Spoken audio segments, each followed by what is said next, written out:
Welcome to the Underground, the Steel City Underground, the black and gold standard for Pittsburgh Steelers coverage. Now, here's your host, Joe Kuzma and Brian E. Roach. Hello, everyone, and welcome to another edition of the Steel City Underground podcast. My name is Joe Kuzma, and I am joined once again by my tag team partner over here with the Road Warrior Animal Mohawk going. I know Brian doesn't know the pro wrestling references, but a few of the fans and listeners and viewers out here know. Looking so fresh and so clean and so fly, one Mr. Brian E. Roach. Brian, how's it going, my buddy, my good friend, and my partner? How are you, man? I'm great. And as I was saying, one of these 17 times we tried to start this show prior to having technical difficulties, when I bring out the Mohawk in fleek, or I don't know, Liddy, or in fuego, or whatever term is correct. I don't know. You know, I'm old. I don't know that crap. Anyway, when it comes out like this, that means I'm about to do something stupid. He is old, folks. He was just eating some Fig Newtons over here. In fact, he had. Is that a whole other package of them? I thought. See, at first he looked like a dog with a bone with one in his mouth, and then. I don't know, man. But no, this is good. This was good. Not only we were talking en fuego. You were saying en fuego. Was that still in style? That's Spanish or something. But on fire, on fire. Man. I've been on fire. The Mike Tomlin news that dropped I'm about to talk about. But something else that deals with fire here is I'm the host who loves toast. And for anyone who just saw one of my tweets earlier, I got a new toaster, and I can't wait. It's got the little digital countdowns. It's funny, Brian, but I don't know if this is just by coincidence, but NFL Network the previous week, one of the guys on the show was just talking about a toaster, like this $300 toaster. Now I'd never buy it because it's only a 2-slice. But these like $300 toasters are actually a thing. Home Depot has like this one brand out of like the UK, and I guess it's like hand built, hand tested, something like it's supposed to like last like you could pass it down generations or something. And I'm just like, man, it's tough enough for me to open my wallet for $50 for a 4-slice toaster that was on sale, let alone this thing. And they had the CEO come on, and he gave this guy.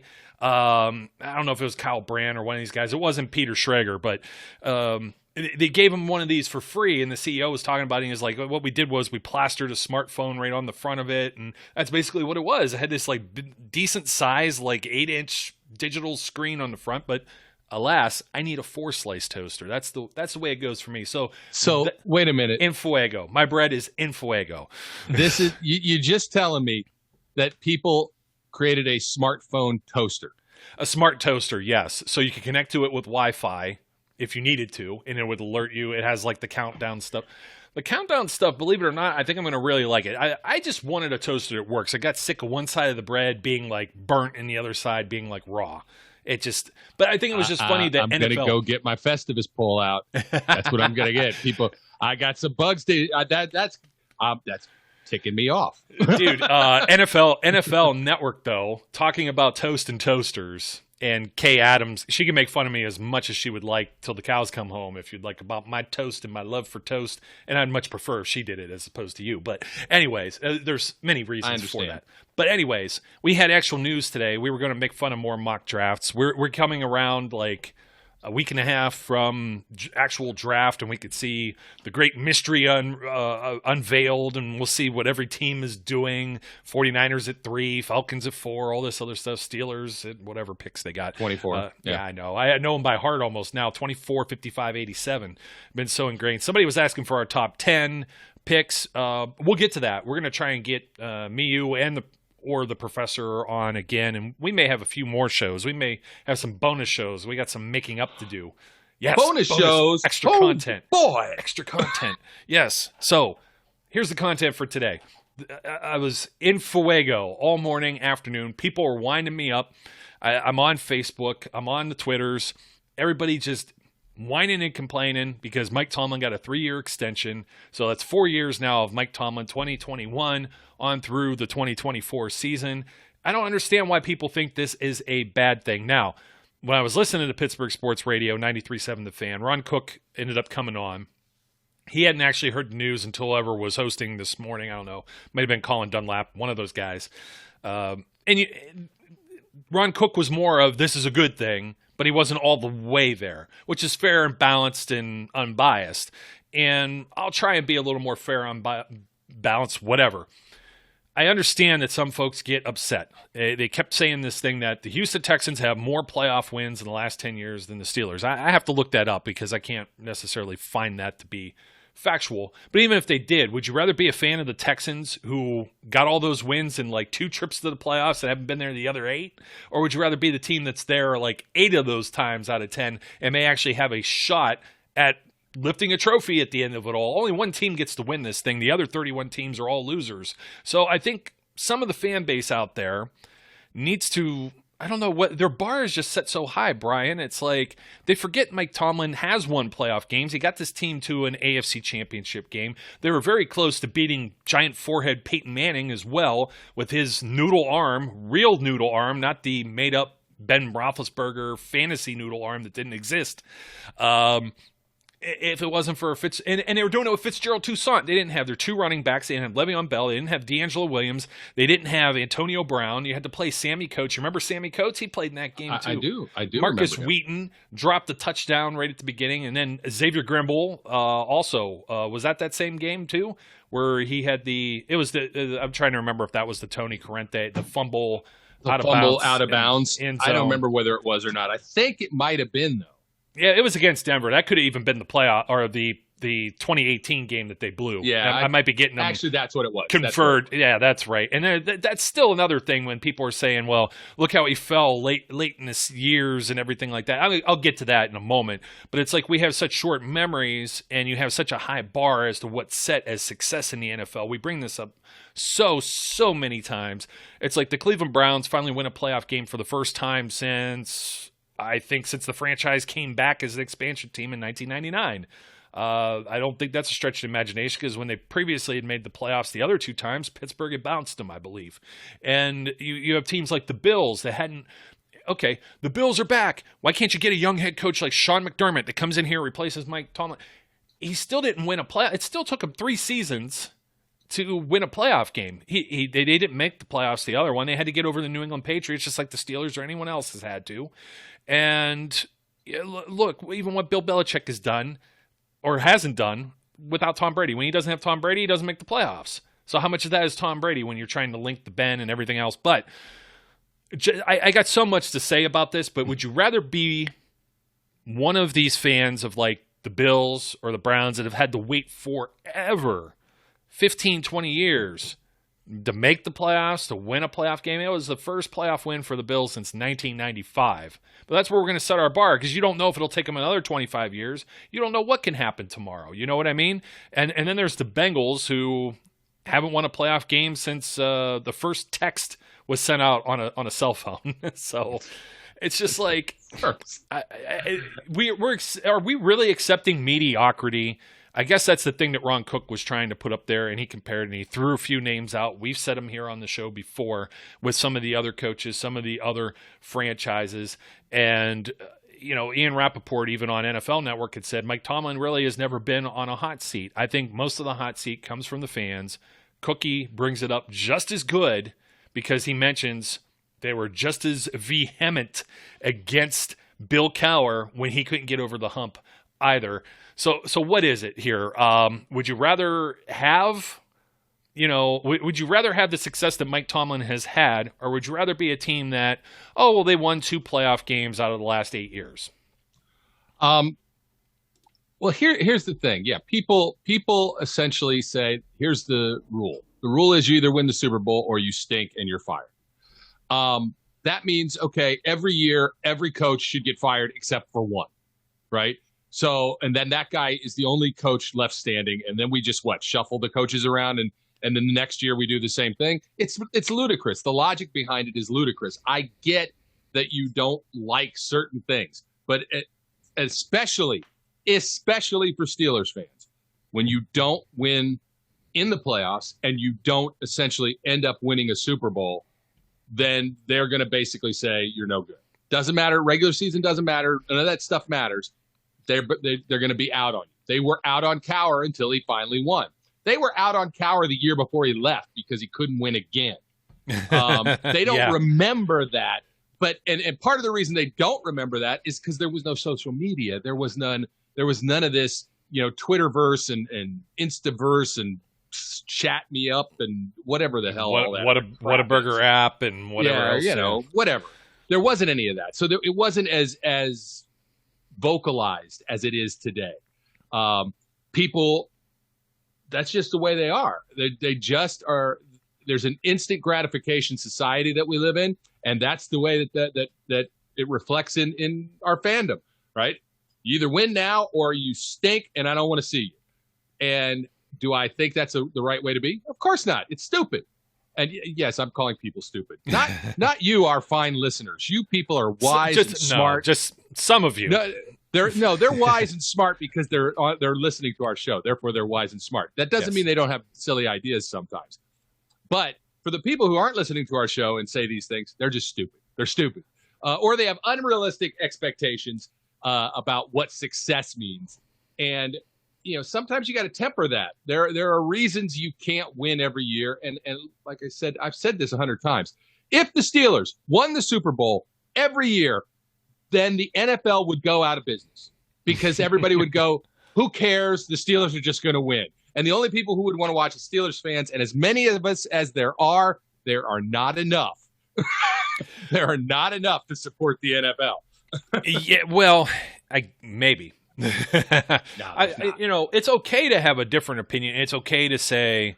Yes, it is. I think it's fair to say recently that disappointment in Mike Tomlin is merited to a certain degree.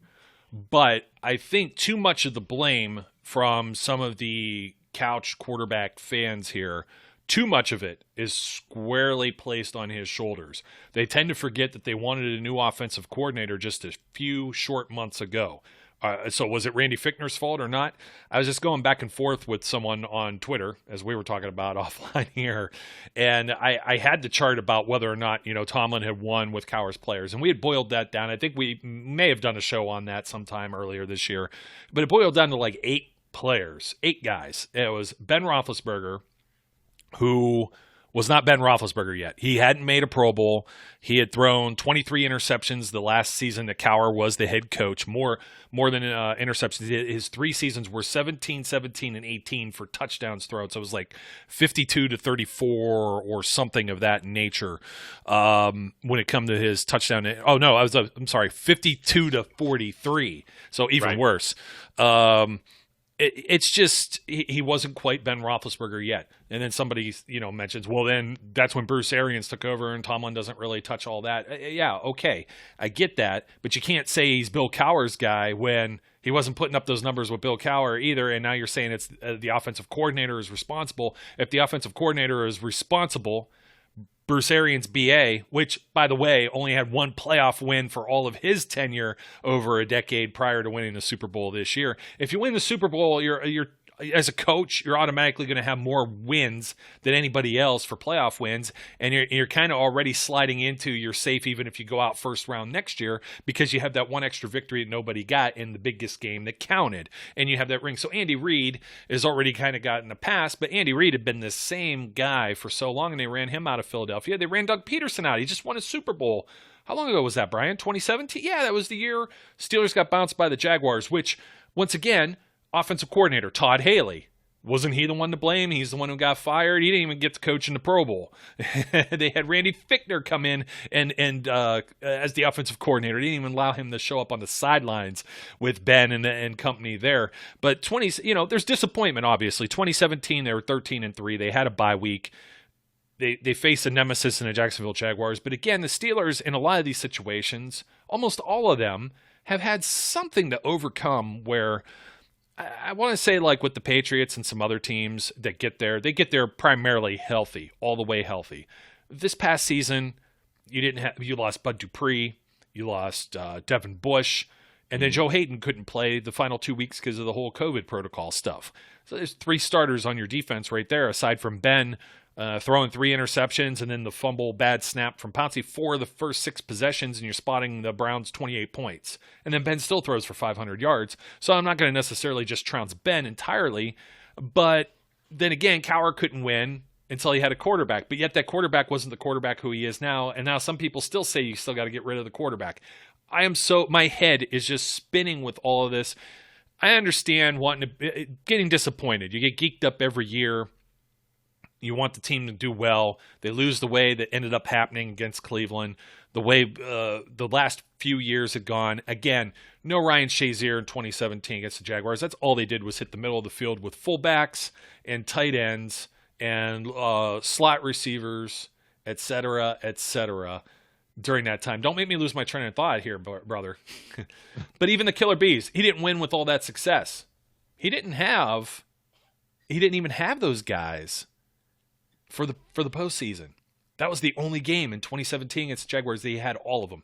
Le'Veon Bell, Antonio Brown, and Martavis Bryant with Big Ben. Big Ben's been knocked out of playoff games. He got knocked out Cincinnati. They had no business winning that game. Well, they probably would have won that game. Except it's the Bengals. It was the Bengals. No business winning that game, but they did. So there's a playoff win for you. Ben got knocked out of that Ravens game back in 2014. They didn't have Bell then either. Ben Tate signed on a week's thing. The whole Tim Tebow thing, 2011. No Ryan Clark because Mike Tomlin didn't want him to die with sickle cell disease. So what did they attack? Demaryius Thomas, a young, not a rookie, maybe second-year player, Demaryius Thomas, but still young, fresh, fast. They exploited Ryan Mundy being in the wrong spot at the right time with the brand new playoff rules. The first game that used the new playoff rules with the sudden death touchdown stuff, where both teams could possess it and they win the coin flip and they end up winning the game. I mean, there's so many different circumstances to this, but we could say all the same things with other teams too. Tom Brady doesn't get there if there isn't this pass interference call against the Green Bay Packers. Yep. You look at some of the things, the crimes that have been committed against the New Orleans Saints. So you can make the same arguments that Sean Payton hasn't won a whole bunch of games. They haven't gotten back to the Super Bowl. They have Drew Brees, one of the greatest of all time, this huge payroll, and they didn't get there either. And there's so many others, even the Seahawks. You look at some of these teams, like the Seahawks, for example. They've been getting bounced in the first round, and I think Pete Carroll's been a good coach. They make 2 Super Bowls. They win 1. They get to the 1 because Blair Walsh misses a chip shot field goal that's short as an extra point that could have won the Vikings the game. They were playing outside then with the brick walls there, University of Minnesota. It was pretty cool. But, I mean, there's so many different things and so many different circumstances to just nitpick these little things and say, well, Mike Tomlin's overrated because of this or that. I think people tend to forget all of the other shortcomings that he's had to overcome to be able to get to the success that he's had as one of the most winningest coaches, 14 years, the most wins I think of any head coach in their first 14 years, if they even make it that long. Here's the question I have. How can Mike Tomlin be overrated when everybody wants his head? He's not overrated. People who keep saying, Mike Tomlin's overrated. No, he's not. Everybody hates his guts. What are you talking about? He's not overrated, and not everybody hates his guts. But here's the thing. Is Mike Tomlin the greatest coach in the entire universe? No. Does he have flaws? Absolutely. Do we see them? Yes, we do. But is he better? Clock management. Yeah. Clock management, decisions on challenges, although he gets screwed a lot on those. Well, the clock management's always a hindsight 2020. Yeah, it is. But, there are definitely decisions that Tomlin has made that can be questioned, as there are with every other head coach. Here's the thing. You pick me another coach, and I'll even say go ahead and choose Belichick, that had Duck Hodges and Mason Rudolph for essentially 12 out of 14 games, or the better part of 13, and still didn't have a losing season. You find me that coach, okay? Doesn't mean Mike Tomlin's the best coach, but he can coach, and he's a good coach. And is he better than scrapping it and starting over? Personally, from my standpoint, I'm excited about the idea of seeing what Mike Tomlin can do when it isn't Ben anymore. Oh, I'm so glad you brought that up. That's what all the haters like to bring up. But he's done it. He has done it. Let's name the names. Charlie Batch, Yeah. Dennis Dixon, Byron Leftwich, Michael Vick, Jones, Mason Rudolph, Devlin Duck Hodges. He's done it. Damn near every backup quarterback he's had in his tenure has played at some point and some meaningful snaps. Even Bruce Gradkowski in that loss to the Ravens gets in for like this. That guy had to come in on like 2nd and 15 or something like that, and then have to complete like a 3rd and long to get a first down. And it was like he only attempted or played 3 snaps as a Steeler. And now it was all in that same postseason game. It's like we have such a short-term memory. I know not every game has been, you look at some of the games with Duck Hodges. Well, let's go back to this. We talk about Bill Belichick, and 7-9 this year. There you go. Has Cam Newton. All right. Cam Newton, while maybe it's Cam Newton that's on the downside of his career, Cam Newton on the downside of his career is still more of a potent offensive weapon than Devlin Duck Hodges ever was going to be. And many of those others that you listed, and couldn't get a winning record out of it. Couldn't get a winning record out of it with a defense that the prior year was like the best defense in the league or one of the tops. Come on. I mean, he was missing some players. I'll give him him the same leeway that I just was giving Tomlin as far as not having Ryan Shazier. Not having Ryan Shazier was a huge deal in 2017. Mm-hmm. Huge. Not to mention, the fumble with Vance McDonald, 50-yard touchdown, and the Todd Haley play calls on the 4th and 1s that didn't turn out, short field, and they dug a hole. And that's the reason they lost that game against the Jaguars. 2018, the following season, was the Antonio Brown show, the implosion at the tail end of the year. And again, there you go. Here's a backup quarterback that comes in, Josh Dobbs, because of an X-ray machine that's broken in Oakland. And then that is a loss. If Ben doesn't get hurt or they don't have this, these shenanigans with whatever X-ray, MRI, ancient technology, and Ben goes back on the field, they win that game, they make the postseason. Yeah, it's that simple. Not even a question. That's when Ben criticized Antonio Brown on whatever route he ran, and against the Broncos, that same game there, Xavier Grimble fumbles out of bounds, as we mentioned earlier on the program here. At the tail end, Shelby Harris, nose tackle, ends up picking it off, because Ben is staring down AB, and then that's when Ben still had the radio show, and he made some comment to it, and I think maybe that's where it started to sour that relationship with those guys. It's never allowed to be AB's fault. And I don't even like it. I want to throw up just saying those letters together anymore. It bothers me so much. Well, here's another one for you. Then they played the New Orleans Saints with 2 of the worst pass interference calls I've ever seen in my life on Joe Hayden, especially the one with Kamara. You take any of those away, again, you have a whole different story there, and you're not talking about the guy missing the playoffs that year. Yep. Then Antonio Brown leaves town, everything like that. You don't have Ben for all of 2019. You're somehow still playoff relevant. People are talking about Mike Tomlin is in the conversation for Coach of the Year.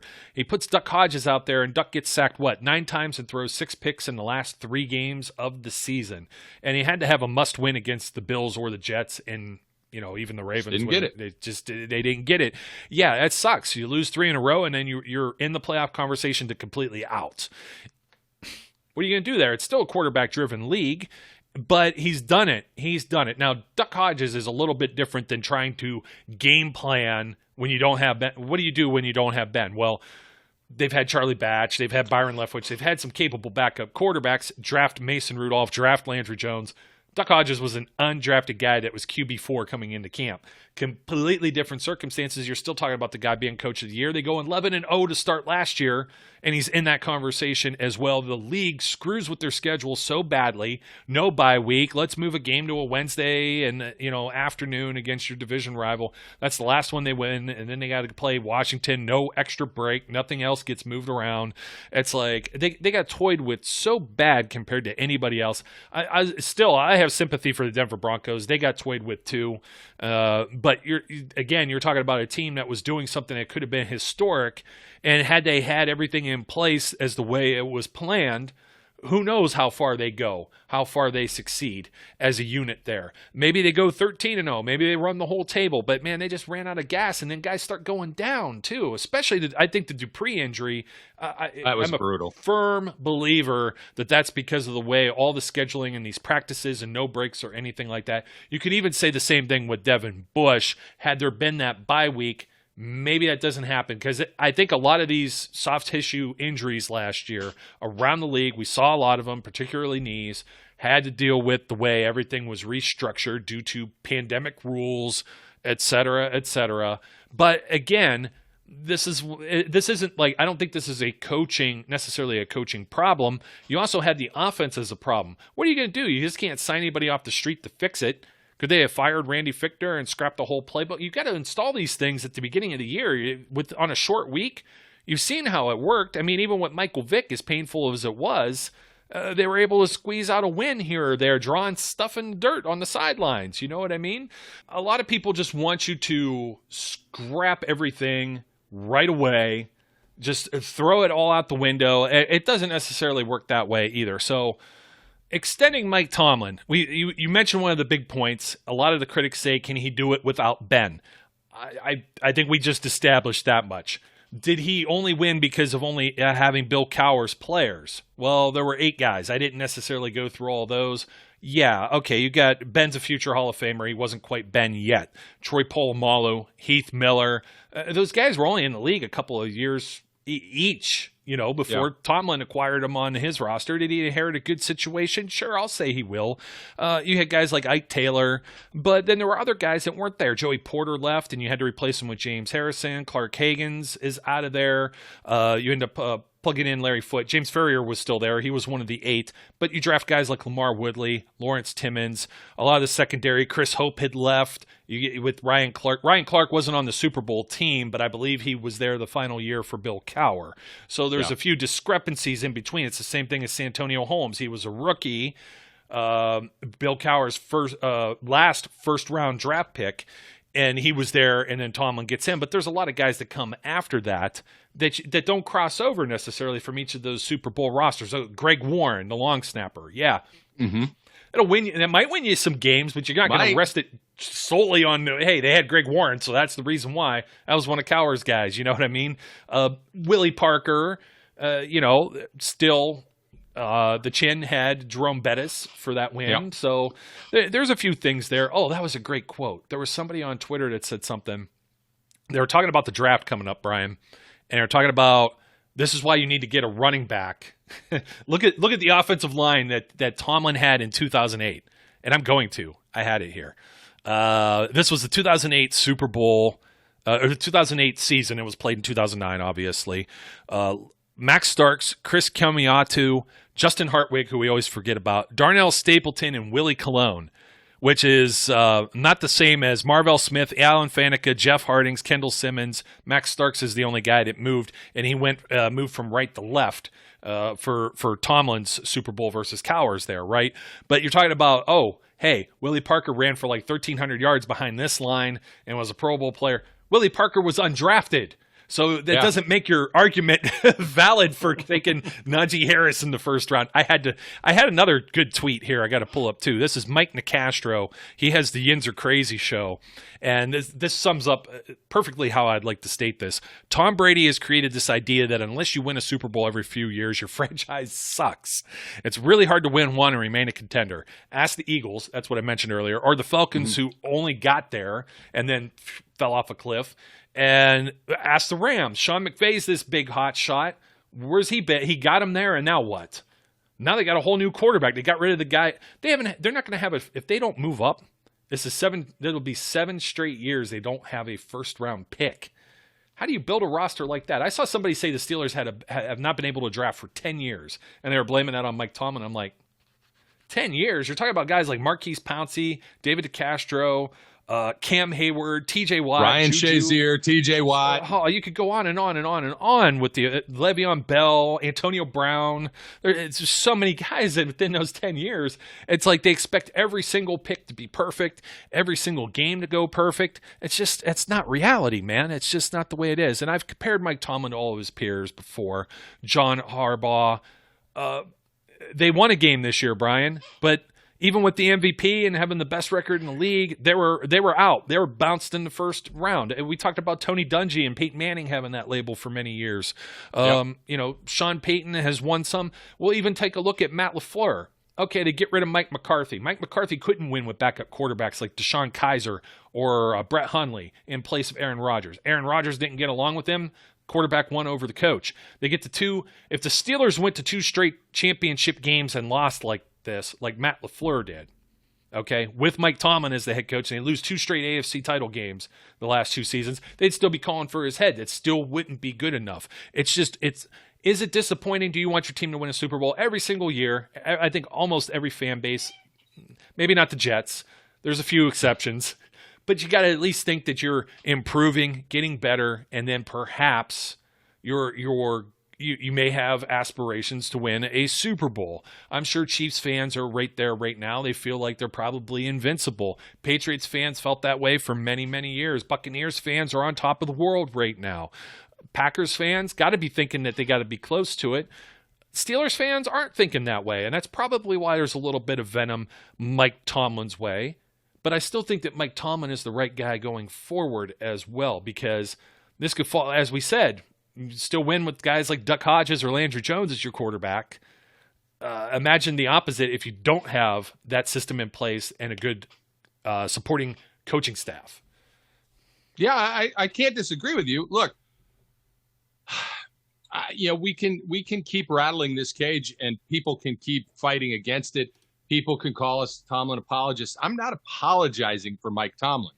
Mike Tomlin, as I said, he's a good coach. He's done good things. Has he won every single year? Actually, yes, he has. Has he won a championship every single year? No. But name me a coach who has. Bill Belichick doesn't win a championship every single year. And clearly didn't win one last year without Tom Brady. Couldn't even manage a winning record. Couldn't beat Nick Foles. Yeah, couldn't beat Nick Foles. So, okay, tell me this. If people want to throw back, Bill Belichick, they want to use the same methodology you use, then I'm sorry, you got to use that with Mike Tomlin too. You can't have it both ways. Coaches are impacted by the things that go on within their clubhouses. That means injuries. That means people losing their mind because they've gone insane. Somebody I don't want to mention anymore. They are impacted. Yeah, they are impacted by those things, and there's only so much you can do to get around that, as is proven by the greatest coach of all time in the history of the universe. Bill Belichick can't have a winning record because why? A couple players got hurt. Tom Brady left, and he replaced Tom Brady with Cam Newton. That's well, yeah, forget it. I get it. I understand. Well, it's special because it was cold there. I don't know. maybe just perhaps the other teams in that division are finally catching up too. Another thing that's never brought up. Everybody says, "Well, Bill Belichick, he gets a pass because look at his success." Yeah, they go 6-0 in the AFC. East. He played a bunch of chumps. The Bills hadn't won a playoff game. They hadn't been in the playoffs since 1999. I don't even know where the Jets had been at. And the Dolphins, they got in there with Adam Gase somehow. Man, imagine, remember that? And Antonio Brown and Le'Veon Bell scorched them in the first quarter at the second coldest game in Heinz Field history. I will never forget that. It's the coldest game I've ever been to anywhere. And I mean, living in Youngstown, Ohio, growing up, the college stadium was only one side, faced where the wind came in, and was on the highest point in the town. And they would play those games in December. Man, buddy, those were some cold games. But that game in Pittsburgh, January, that was brutal. That was absolutely brutal. I think liquor was freezing. You can't get liquor to freeze, as far as what I know. So don't ask me how I'd know that. Plastic flask and all. So anyways, going forward, I think a lot of people are I think they're more surprised, the actual media, to the length of the contract extension and the timing of it. And, Ron Cook says, well, it isn't because everybody's out there chirping and saying Tomlin could be on the hot seat or something like that. Because the Steelers, they don't care about none of that stuff. They operate at their own pace. They march to the beat of their own drum. I think it's more or less they have this is going to be in place, much like where Cowher had 2 or 3 years with Ben as a new quarterback in the league, acclimated maybe to pass the baton to the next guy. That's my thought, because Tomlin is still going to have a bounty of guys, and they're all going to be on defense primarily. Yeah. TJ Watt, Minka Fitzpatrick, Devin Bush. He's a defensive coach. You still got that base, that foundation there. And I think that'll lead it forward where Tomlin was handed a pretty solid defense with some good defensive prospects. You get a few draft picks in there. You got the right quarterback in place. Boom. You're still going, not skipping a beat. I know a lot is said about – that's my thought about the future and why they extended him where they extended him. And a lot is said about him not having a losing season. And a lot of people think that's like a participation trophy. In some ways, yes. Some ways, no. Bill Cowher had a few losing seasons. Losing seasons are going to be part of this. Again, there are, let me see. Well, not automatically now. It was 20. Is now 18 teams that, let me think about this. Hold on. I got to get the right number here. I don't know what my math is, but it's 24 teams won't win a playoff game every year. And it was previously 20 teams that automatically didn't even qualify for the playoffs. You had 12, 6 in each conference. Now you have 7 in each. So yes, 18 automatically disqualified. You don't make the playoffs. You're not going to win a playoff game. Then now you have previously the 4 of the wild card games will have losers. Now you have 6. So it's still 24. 24 teams will not win a playoff game out of 32. That's just the simple math of it. You got 8 teams each year, a quarter of the league, that are going to win one playoff game. And so when anybody's like, well, Mike Tomlin's only won like 3 playoff games or whatever it's been since, Shep was a pup, so what? The only teams winning more than that are the teams that are playing in or winning the Super Bowl, and that's it. And it's very difficult, as was said here by Nick Castro in that tweet. Unless you're Tom Brady and or the Patriots, it's spoiled. It's totally turned everything into people thinking it's like Madden, it's like a video game, or it's like one of these other sports where they build the super teams in the NBA and they have like this dynasty going. It usually doesn't work that way in professional football. No, it doesn't. It just doesn't. And look, let me tie a bow to this piece of this thought process in the sense of saying this: has Mike Tomlin underachieved with the players he has had over the seasons? I could listen to that argument and say that he has made enough mistakes that he's underachieved in some instances. But I also have to take into account, like you said, injuries and other things that are basically out of a coach's control. So, if we sit back and we really analyze every single season, which, by the way, we're not going to do today. No, but in sorry. 2010, Brian. No. We're not going to do that today. I think you will find that probably that is not the case in the majority of the seasons, that he's probably actually performed at least adequately, if not above the numbers. Every coach makes mistakes. Every coach has brain farts and makes a bad decision every now and then that can, in fact, cost them a game. Has he done that? Yes. Has he done it more than most? No, absolutely They'll not. argue that, but he's been coaching 14 years. The only guy that's been around longer has been Belichick. So, of course, he'll make more mistakes. He's been around longer. It just is. It is what it is. You cannot expect perfection from anybody all the time. And so, people just want to harp on the issues that occur, and then they don't want to give credit when he does well. People don't want to give him credit for getting to an 8-8 record. Oh, it doesn't matter. It was only 8-8. But 8-8 with the people that he had. 11-0, the worst 11-0 team to ever. That was the narrative too. It was. The guy, you can't give the guy his due ever.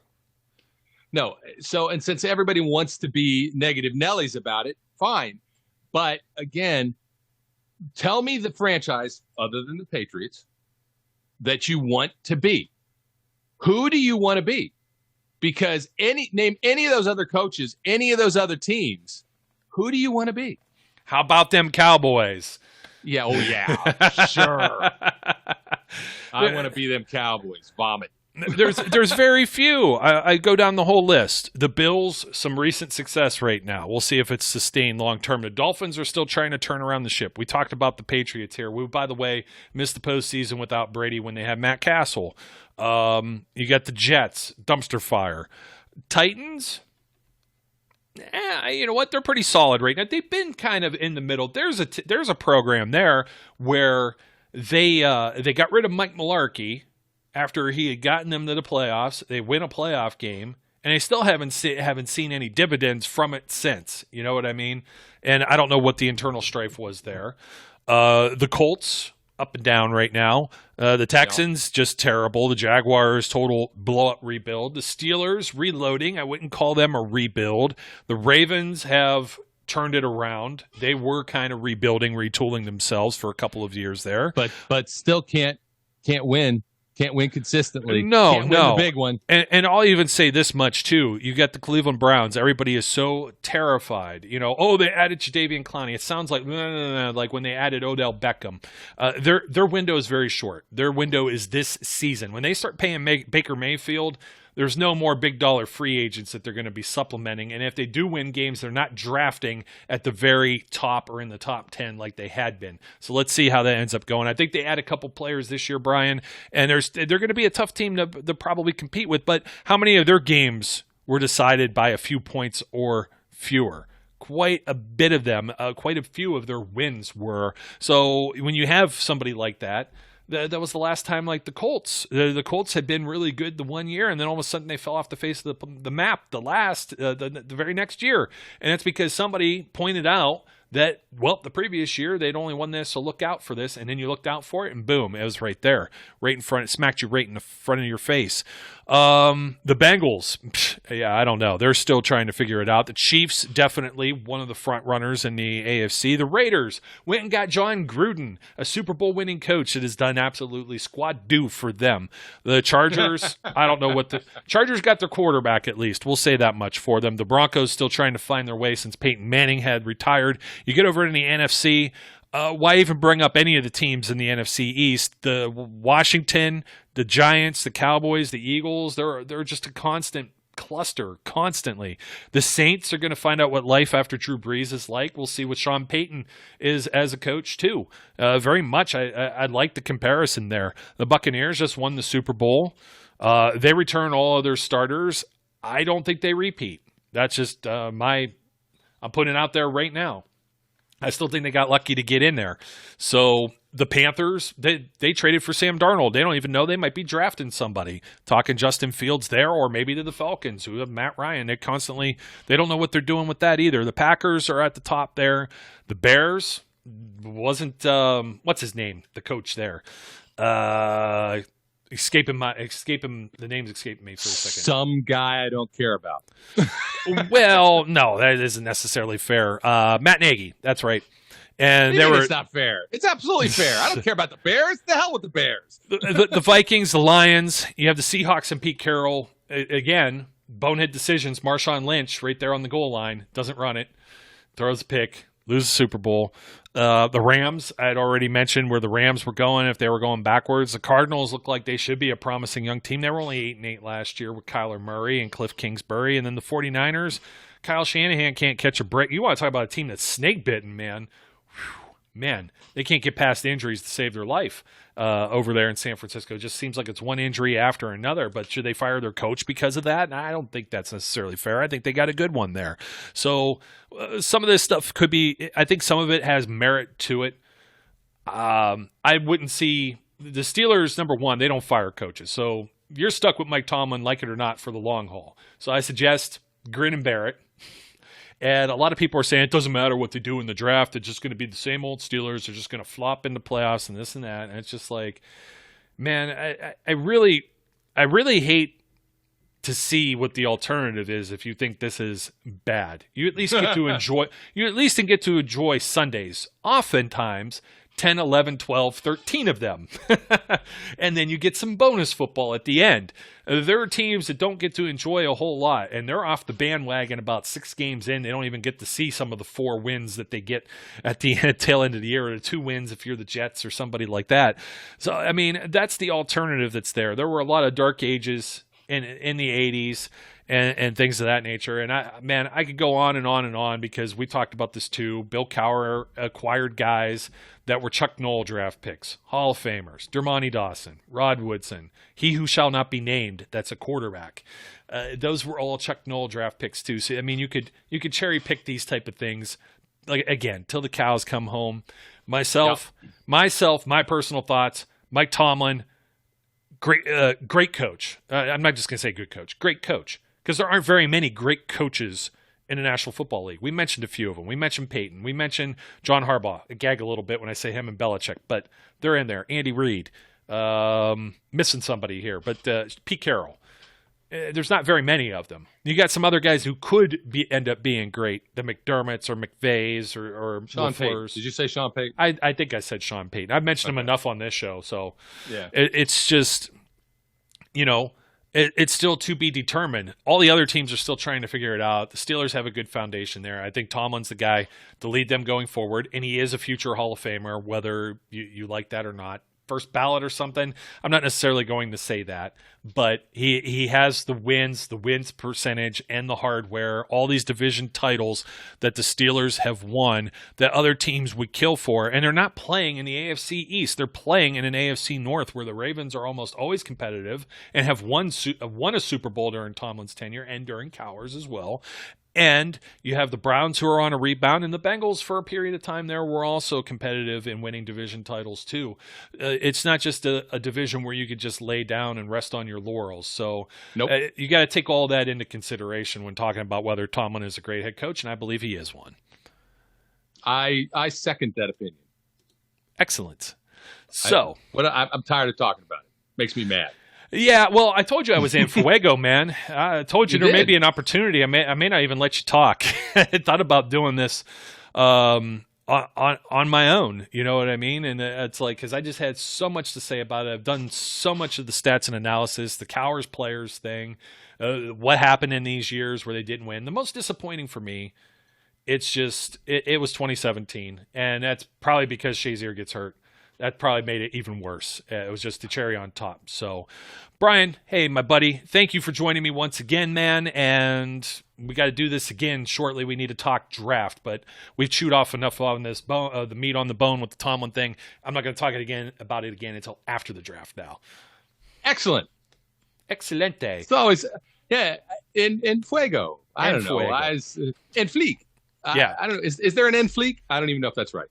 So, anyways, I have a visitor. Hey, Chloe. I have a visitor on the program here at the end too. So, hey, tell these people out here that they should like, comment, and subscribe.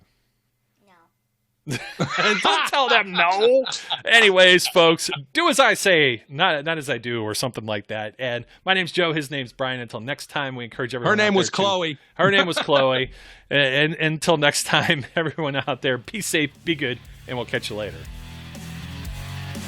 We would like to thank you for listening and remind our listeners to follow us on social media and our website, www.steelcityunderground.com.